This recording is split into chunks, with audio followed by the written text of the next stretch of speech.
Hello everyone, how you guys doing? I've been trying to make it a little bit of a habit to get outside towards the end of the day, not actually go out on the streets. We're actually being very careful about that because we live downtown, but to get out on our balcony and just listen to the birds. It's the little things. Today, March 28th, 2020, makes 2 weeks that Cayla and I have been self-isolating. It took me a while to get this one out. I'm recording this video because honestly I've been having trouble sleeping lately, which I mean makes sense. Like many of you, I have a much more active lifestyle, going out to work, going to the gym, and now, but I don't even think that's the main reason. I think I've been on my phone way too much these days. In fact, my entire routine is pretty much made up of wake up, have coffee, mandatory, and then I work on my computer, I watch some TV, I work on my computer, I play some video games, I work on my computer, I watch some TV, play some video games, and in between all of that, there's of course social media and Instagram and Facebook and all of that stuff.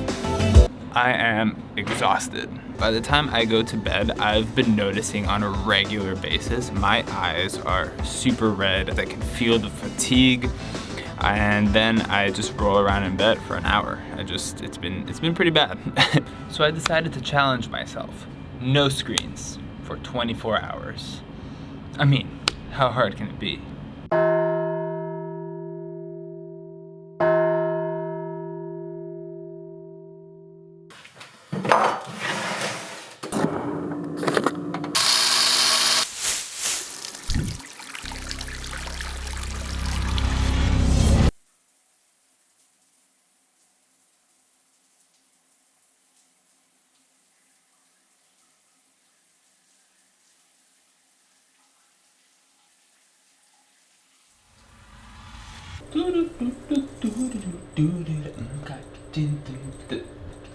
John?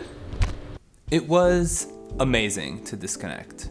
We're living with so many distractions, updates, incessant breaking news, that when we finally cut that vicious cycle of being tied to our devices, I at least end up feeling guilty for the lost time, which in turn results in anxiety or stress. Cayla and I spent our screen-free day cooking, playing this incredibly fun card game called Boss Monster, and actually conversing. Disconnecting really did help us connect.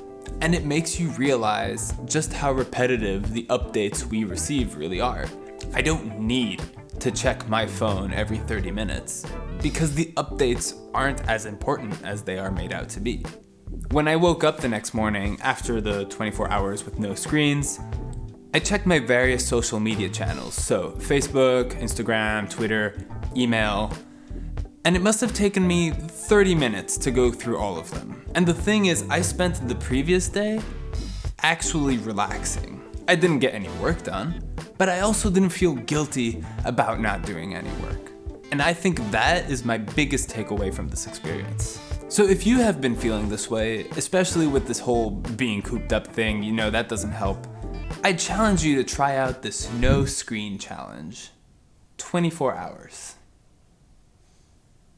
What do you have to lose? Just a little disclaimer, I actually did allow myself to use my phone for one thing, and that is video calls. It just really doesn't have the negative impacts of all the other things I talked about in this video. And considering all the limitations of our current situation, I really don't think that further isolating ourselves to that degree is actually beneficial. It's one of the few ways we still have to socialize, and I felt that that was necessary to keep. So that was my little cheat. And if you end up doing this, which I highly recommend you do, I'd love to know what your cheat is if you end up having one. Let me know down below. Have a good one. Peace.